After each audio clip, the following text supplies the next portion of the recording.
berjumpa. Kita nggak berjumpa lagi nih, yang baru berjumpa ya. Emang iya udah lama sih nggak ketemu. Udah setahun ya. Iya semenjak COVID lah ya. Semenjak COVID. Iya nggak sih? Itu udah nggak ketemu kayak tahun ini belum ketemu sama sekali kayaknya.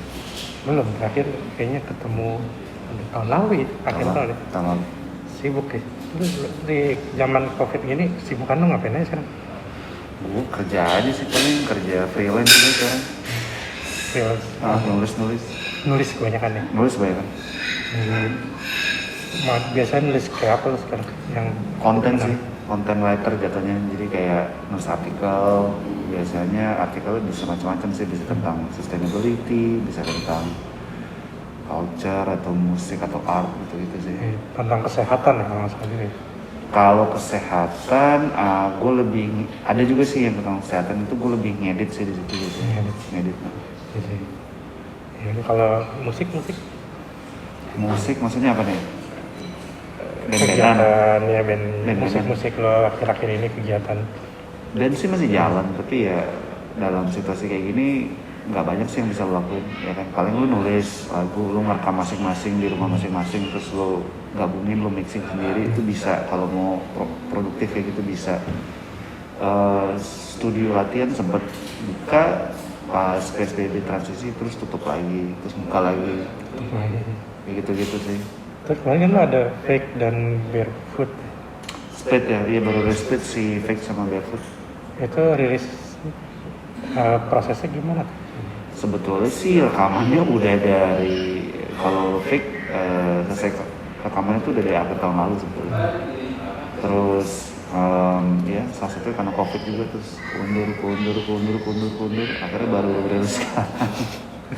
Ya, standar banget ya. Standar banget. Menurut lo COVID bakal kelar kapan? Buset deh, kayaknya lu tanya presidennya dia nggak tahu jawabannya nih. Siapa yang tahu jawabannya cuy? Kayak gue feeling gue nih kalau ngomongin, saya balik sedikit ke musik ya, live gig tuh nggak akan mungkin bisa sebelum paling nggak paruh kedua 2021. Paling cepet. Vaksin keluar aja belum tahu ya. Soalnya even kalau vaksin ada nih, tapi kalau tiap hari masih nambah terus angkanya, orang tetap nggak berani. Feeling gue sih gitu, orang tetap nggak berani. Benar juga. Terus ada cerita menarik apa lagi nih tahun ini yang bikin, ada nggak lo hal yang bikin 2020 buat lo nggak sedih-sedih amat? Yang bikin 2020 nggak sedih-sedih amat, apa ya? Ya gue lebih ngeliat ini sih, kayak pas masa-masa susah nih, pas COVID kan banyak orang kena layoff, banyak yang gajinya kena cut, tapi terus jadi banyak inisiatif kolektif gitu yang saling bantu. Itu sih menurut gue yang ya istilahnya cheesy-nya kayak mengembalikan kepercayaan lo di humanity gitu lah. Itu sih yang gue lihat, banyak yang jadi saling bantu gitu. Iya, sebenarnya menarik. Jadi kita tahu ya ternyata orang ada sisi. Iya banget gitu, kayak mungkin pas dulu sehari-hari nggak terlalu kelihatan kan, karena semua orang sibuk sendiri-sendiri. Lalu sendiri gimana? Lu sibuk apaan nih? Gue banyak banget sih kejadian kalau tahun ini. Oke silakan, kayaknya lu pengen curhat. Aduh, udah lewat sih masa curhat. Sebenarnya tahun ini tuh gue mulai itu dengan sangat optimis sih. Oke. Karena waktu itu kebetulan gue lagi di Amsterdam. Pagi. Gue tuh orangnya gampang pilek. Mungkin lo kenal gue udah lumayan lama, lo tau gue sering pilek. Oke. Gue gampang banget pilek, gue gampang banget segala macam. Tapi itu lagi dingin.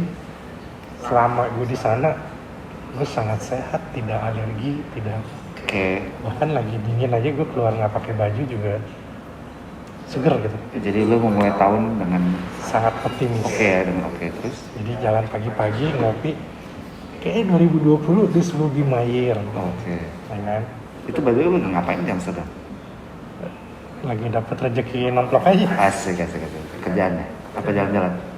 Dua-duanya. Dua-duanya. Udah nyampe sana nggak bisa salah satu kan? Iya benar juga sih.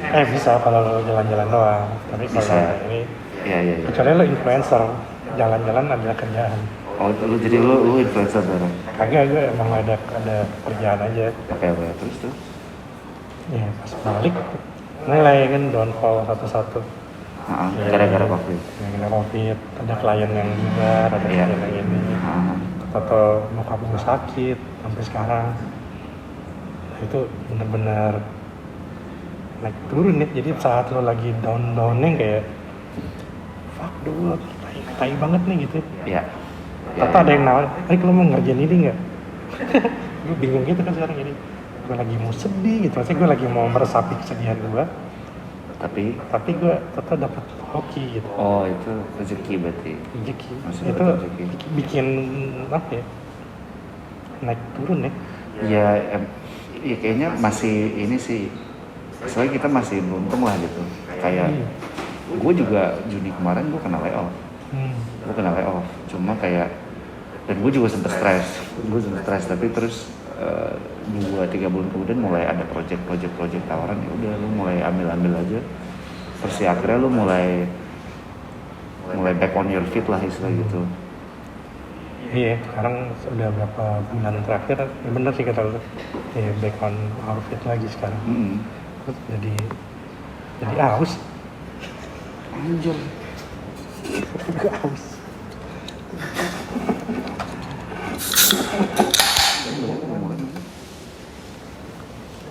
Ini belum. Minum aus.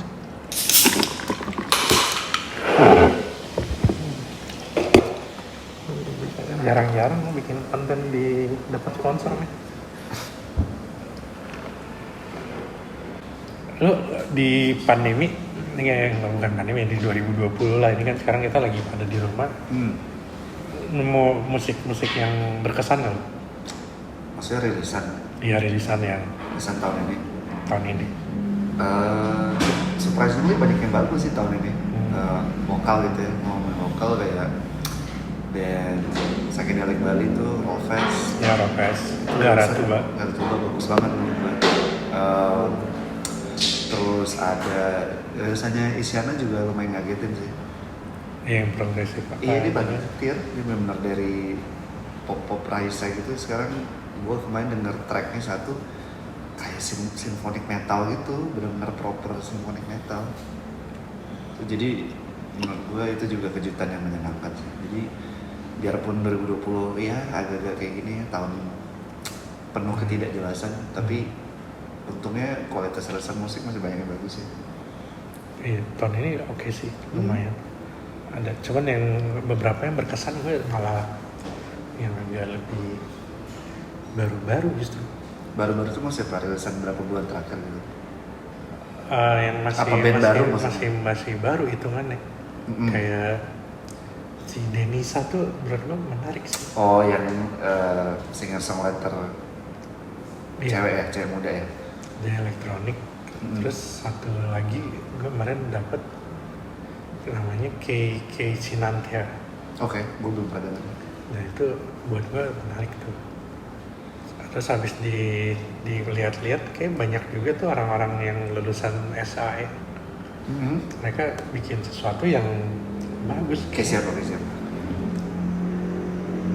Mungkin Denisa sama ada beberapa anak-anak skena Bintaro. Skena Bintaro. Anak-anak itu banyak di SAE. Pakai pada rilis musik ya? Iya, rilis musik. Itu menarik sih menurut gue.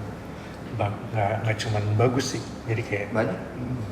Menurut gue oke, dan beneran gue dengerin dengan rajin. Kayak misalnya kayak Isyana, bener-bener, wah ini keren banget nih. Tapi nggak on daily basis gue. Oke. Ingin dengerin itu. Menurut lu malah ngebantu nggak? Gimana 2020 kan misalnya ya live gig sudah hampir mati gitu kan, selain virtualan. Tapi jadinya orang mau nggak mau lebih konsen dengerin recording, ya nggak sih?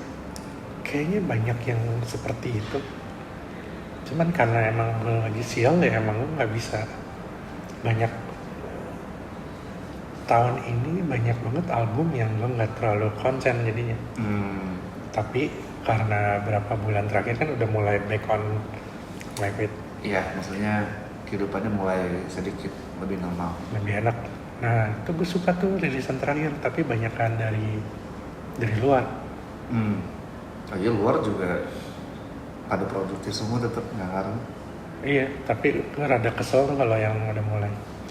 Lagu ini bertema pandemi. Oh, banyak cuy, nggak cuma luar cuy, lokal juga ada yang. Ya nggak apa-apa kalau bagus, cuman kadang-kadang dia kayak buru-buru. Iya sih. Kan? Biasanya kayak nggak menawarkan apa yang baru, apapun yang baru gitu, kayak ketebak aja lu tentang pandemi. Lu punya waktu banyak di rumah pandemi, tapi lu bikin begitu-begitu dong buat apaan? Gue suka sih kemarin kayak Carla Bruni, dia albumnya gue dengerin terus. Terus di minggu yang sama tuh Ryan Adams. Oke. Orang ada sudah desain baru. Ada. Tahun ini? Tahun ini. Gue bahkan nggak tahu. Terus gue telat sih beberapa bulan. Matt Berninger. Si The National ya? The National. Gue belum dengerin. Itu gue dengerin semua. Terus si Paul Banks kan punya album Proyekan Emas. Ya. Dua-duanya bagus tuh. Ya.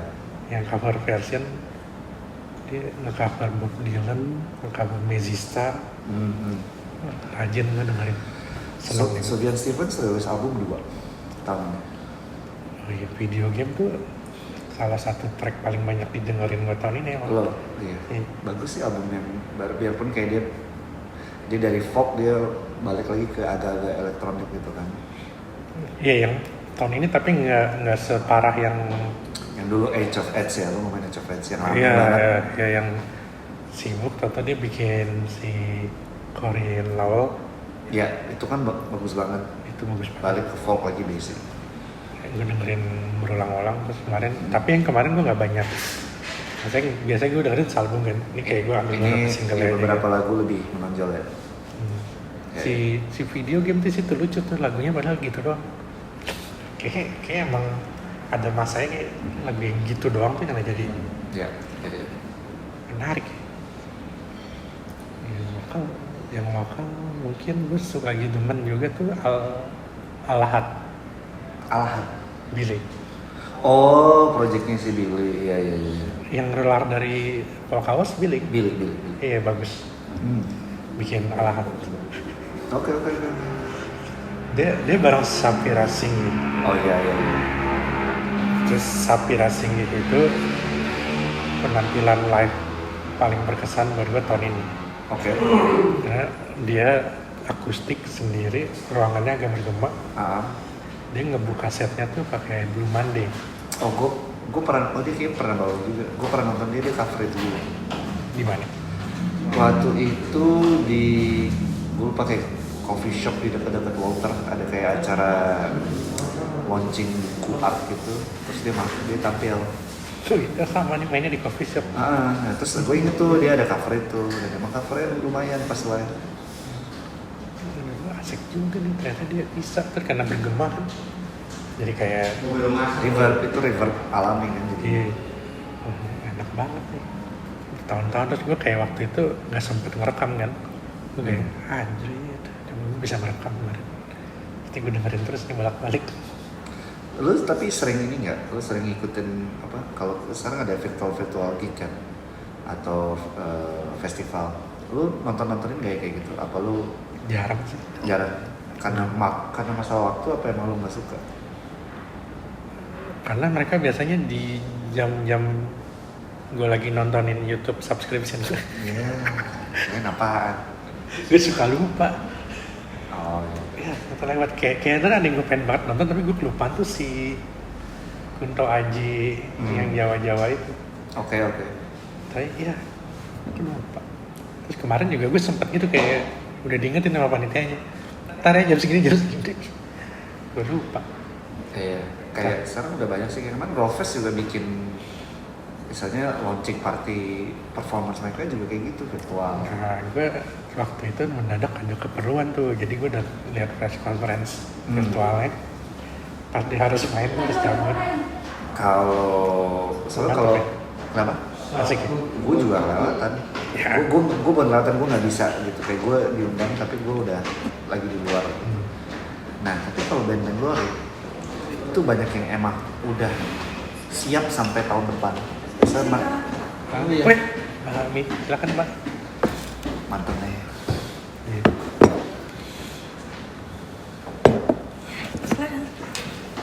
cuma satu. Bagus kan foto Pak? Kan berdua kita.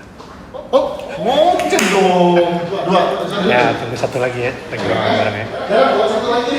Kayak gitu Pak. Udah lapar belum? Nggak apa-apa, gue tadi abis lo ngomong virtual yang lagi dulu. Ini pemilik bakmi kita.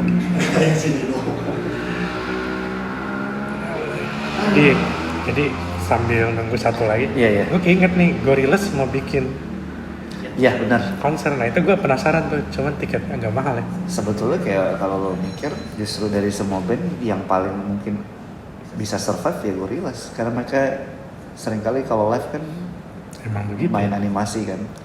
Sekarang justru mereka benar-benar bisa gunain konsep itu sampai Paul. Kalau dulu pernah ada, gue pikir Gorillaz beneran manggung datang Damon Albarn, katanya Gorillaz Experience Iya. di DJ. Oh iya. Atau dulu apa sih yang di Coachella tuh yang pakai hologram? Pertama kali gue Pakai hologram gitu. dulu tuh gue inget hologram yang datangin Tupac, Itu di mana? salah satu festival gitu. Situ. Tapi hologramnya yang kayak jelek gitu ini. Tapi kalau sekarang mungkin emang orang mungkin tetap suka kali ya. Maksudnya kayak ya orang pada haus hiburan tuh, nggak bisa ke festival beneran, nggak bisa gig beneran. Berarti suka sih, soalnya Iya. yang di hasil rekaman bootleg-bootlegan aja orang pengen nonton, apalagi dia live bisa interact gitu. Iya. Alasan gue nggak nonton ya tadi itu semua ketinggalan, Iya. bukan karena gue nggak pengen. Iya. Gue tadi mau ngomong soal kalau band-band luar mereka udah ngeplan jadwal tour mereka sampai akhir tahun depan, dan itu kayak ya mereka udah proyeksiin kalau memang tetap nggak boleh live konser itu udah siap. Kayak terakhir gue liat Jimmy Eat World, mereka bikin konser buat Januari sama Februari itu mainin satu album full. Jadi ada album Clarity, ada album Feature, dan mereka jual tiket. Udah tiketnya ya nggak ada fisiknya, lu beli dan tiketnya jadi murah, cuma enaknya Ya, satu konser kayak $15 gitu kan, itu murah banget buat standarnya mereka. Murah kan? Gorillaz mahal loh, 800 Iya, lu jangan bandingin sama $60 gue rupiahin Iya. segitu ribu. Ya produksinya beda lah kalau Gorillaz. Oh iya benar. Iya kan? Nah cuma ini lu bayar $15, terus nanti pas hari H jam berapa gitu kan, lu mungkin dikasih link kali ya, terus lu bisa nonton, dan itu linknya bisa lu buka 72 jam setelah lu dikasih. Jadi soalnya kan kalau di sana waktu Amerika, di sini jam 5 pagi, kan males banget lu bangun jam 5 pagi nonton konser tidur lagi. Tapi lu bisa setel 72 jam setelah sampai link itu dibuka, dan menurut gue itu pinter banget cara mereka konser seperti ini, karena kan ya istilahnya nggak ada limit buat penontonnya. Bisa puluhan ribu beli tiket nonton semua, asal punya internet kenceng bisa. Tapi kan kalau kayak gitu, lu kayak nonton rekaman tunda sama aja kayak nonton udah lewat. Yang serunya konser online kan. Oh, lu ngomongin pengalamannya kan, lu ngomongin lu bisa kalau pengalaman emang nggak akan bisa direplicate sih. Biarpun ada band-band yang coba, gue liat sempet ada band hardcore namanya Code Orange. Nah itu dia nyoba tuh, jadi bener-bener kayak kameranya semua di-anglein, terus kayak vokalis itu yang gini-gini berapa kali liat ke kamera gitu loh. Jadi kayak udah ada koreografinya biar rasanya tuh lu di sana gitu. Itu ada band-band yang kayak gitu juga ada. Itu biasanya kayak band Koreaan gitu loh. Jadi tiap vokalis punya kamera masing-masing. Oh ini boy band gitu. Boy band. Iya. Tapi ini lucu juga tuh kalau lo pemain band, ada lo bisa kayak, gue lagi pengen lihat si basis nih. Klik gitu. By the way, gue dikasih tahu waktu itu siapa yang ngasih tahu gue ya? Konser virtualnya BTS tuh harganya kayak mahal banget. Nah itu paling sukses tuh, gue lupa angkanya tapi emang ekstravagan. Tiketnya tuh kayak berapa sih, kayak di atas 1 juta buat virtual. Terus yang beli kayak berapa yang nonton berapa, 1 miliar apa berapa gitu? Oh nggak sampai miliar, tapi jutaan apa ratusan ribu gitu. Yang sampai segitu tuh ininya apa? Jadi mereka habis bayar tiket, nonton senang, mereka bisa ngetip. Oke. Nah ngetipnya itu yang kayaknya ada, karena gue nggak nonton gue nggak ngetip. Tapi ternyata emang apresiasinya ya begitu. Tapi kayak lo nonton Bigo kan bisa ngasih. Nah, gue baru ngomong kayak Bigo ya. Iya. Ya, kayaknya emang idenya dari sana. Iya iya. Lu kayak datang ke apa karaoke di negara-negara itu kan gue berpikir akan mesum, ternyata di sana tuh banyak karaoke-nya nggak kayak gitu, kayak nonton idol di sini. Itu lu duduk, iya. di situ mereka nyanyi, Iya. lu bayar. Lu ngomong kayak di Jepang ini ya? Kayaknya Jepang, Singapura gitu. Oh, Singapura juga ada? Iya. Belum tahu deh. Jadi gue suka nih di sini gue suka nih. Nanti lu kayak ngirim bunga ke dia. Oh Harga iya. bunganya berapa? Ya budaya idol kan itu, Iya. istilah budaya idol. Nah itu dijadiin di internet jadi seperti itu. Nah, oke, itu dalam ranah pop idol tuh masuk gitu kan. Tapi gue nggak yakin ini buat genre lain bisa, ya nggak sih? Mungkin mirip tapi tak sama. Kayak genre lain tuh gue seneng pergi ke acara di Rossi misalnya. Ya, Gue seneng ngeliatin perintilan merch. merch. Oke. Misalnya band yang main gue suka, gue lagi punya duit, terus merchnya bagus, pasti gue beli. Ya, Atau kadang-kadang kan bandnya nggak main tapi ada label mana buka, dia buka booth ya. biasa gue suka beliin tuh. Atau dulu tuh gue suka beliin kaset-kaset metal setan, bukan Oke. karena gue suka gue dengerin, gue Terus? suka gambar ya. Oh, oke oke. Mereka biasanya soalnya hitam putih, terus detail-detail Iya iya. tengkoraknya blasphemous gitu kan. Nah, gue suka tuh beli-beli begituan dulu. Ya sekarang lagi kayak gini nggak bisa. Browsing nggak bisa. Browsing langsung, Nah. browsing fisik nggak bisa. Emang Digital masih bisa. bikin digital, jadi Iya. hari ini misalnya fake manggung, Ah, gue bisa langsung, misalnya gue bayar tiket biasa nih, iya. di situ kan bisa pilihannya gue ngetip, atau yang kedua gue dapat ini Bandcamp link, lu jualan Bandcamp di situ. Oh iya iya. Iya. Terus bisa juga misalnya gue geser dikit, beli merch langsung klik sini. Sekarang udah ada sih beberapa terobosan yang emang mungkin berusaha saya menjembatani lah gitu secara betul, kayak misalnya kemarin si Noisor kan buka toko tuh storefront. Itu kan itu solusi mereka buat orang-orang yang pengen beli rilisan digital resmi band-band sini tapi nggak punya PayPal gitu kan. Kalau kayak Bandcamp, Bandcamp bagus banget menurut gue, tapi kelemahannya lo harus punya PayPal kan. Banyak orang kan nggak punya atau malas repot. Kalau kayak storefront lo bisa bayar pakai GoPay, pakai OVO, enak banget kan. Cuma memang storefront belum gede aja sekarang, tapi udah banyak sih yang naruh materi di situ, bahkan itu- secara eksklusif juga. Kalau mau di API ya begitu, tiap lo bikin live langsung kasih link storefront. Ya, Atau lagi live doang, jadi ini cuman bisa lo beli jam kita live 1 jam misalnya. atau kayak Bandcamp sekarang banyak inisiasi kayak Bandcamp Fridays. Itu setiap Jumat, sebulan sekali atau 2 minggu sekali, setiap Jumat tuh Bandcamp nggak ngambil cut sama sekali. Jadi kalau ada kayak penggemar beli, duitnya full ke artisnya, ada kayak gitu-gitu. Bandcamp sih sangat menarik. Bandcamp iya, cuma ini aja Bandcamp mungkin secara app B aja dibandingin beberapa aplikasi streaming lainnya mungkin lebih interaktif atau gimana. Gue dulu emang hobi gue ini browsing di Bandcamp, beli. Iya. Terus sampai sekarang di-emailin, lu kayaknya demen sama Oh label iya, ini. iya, gue juga masih dapat ya. Ini ada rilisan nih yang mirip-mirip. Atau dari label kan, gue dapat email dari label. Wih.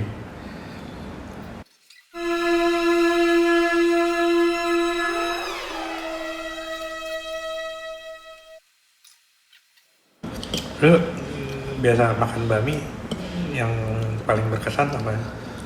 Kalau di Jakarta sih favorit gue masih ini sih di Pasar Baru, Apa? mie karet gitu. Oh, di baru ada mie karet. Ada bukan di dalam Pasar Barunya tapi deket banget di luarnya Pasar Baru tapi deket banget di situ. Oh, yang di luarnya deket banget tuh Swiss yang ada lagi. Ada kan, itu enak banget sih menurut gue. Kayak ya di selatan kan, gue tinggalnya di selatan, opsi ini sih banyak juga, cuma emang ya nggak kayak di pusat atau di barat sih, banyak banget kan opsi ini. Lu kan lu di barat ya? Gue di timur tengah. Jauh amat Timur Tengah. Di timur tapi yang dekat ke tengah, dekat utara. Iya, banyak mie enak situ.